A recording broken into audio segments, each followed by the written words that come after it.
বন্ধু বাবু, শীত তো বললাম, শীত মালে কিন্তু ট্যুরের একটা সময়। আর এই সময় যদি সাজেক একটা ট্যুর দিব আমার সে হইব। আসতে ভাই কি কস? হ্যাঁ, কথা কিন্তু খারাপ নয়, যাওয়া যাবে। হ্যাঁ মামা চল, এই ঠান্ডার সময় যে মজা পাওয়া যাবে, তাড়াতাড়ি প্ল্যান করে একটা। কিরে তুই চুপ কর, তুই কি কস না কি লেগে? বন্ধু আমি একটা কথা বলতাম, যদি তোমরা মাইক বুঝা করি কি কথা বন্ধু? যে আমার লগে রাজন আছে না, রাজন হ্যাঁ হ্যাঁ হ্যাঁ রাজনের তো কিছুদিন আগে বাবা মারা গেছে। হ্যাঁ আমরা তো সবসময় বন্ধু ট্যুর দিই। আমি চাইতেছিলাম যে আমাদের যে ট্যুরের টাকাটা, হ্যাঁ এই টাকাটা সবাই মিলা হ্যাঁ। তার একটা সাহায্য করতে হবে।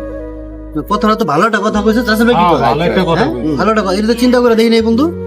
তাহলে চল, কেমনে কি করা যায়? তাহলে এটাই করি নাকি? হ্যাঁ ভালো কথা কইছে। হ্যাঁ ভাই, আমরা তো অনেক ঘুরি, এবার না আমাকে একটা বন্ধুরা সাহায্য করি, এটা তো আমাকে খুবই প্রয়োজন। ও ছোটবেলা থেকে আমাকে লোকে বড় হয়েছে। আজকে ওর আর্থিক ভাবে খুব অসচ্ছল, বাবাটা মারা যাওয়ার পরে ওর কাজ বাজ নেই, শুনছি, আমি এই কথাটা শুনছি। তাহলে চল চল সবাই মিলে যাই। হ্যাঁ চল চল চল চল আয়। রাজন, রাজন বাসায় আছো? আছে বন্ধু, তোরা এই সময় আমার বাসায় কিরে বন্ধু, তখন আজকে ট্যুরে যাওয়ার কথা? আর ট্যুর মোর বাদ দে রাসেল ভাই। ভাই এটা কিসের টাকা? টাকা টাকা ধরাও, তারপর বলতেছি।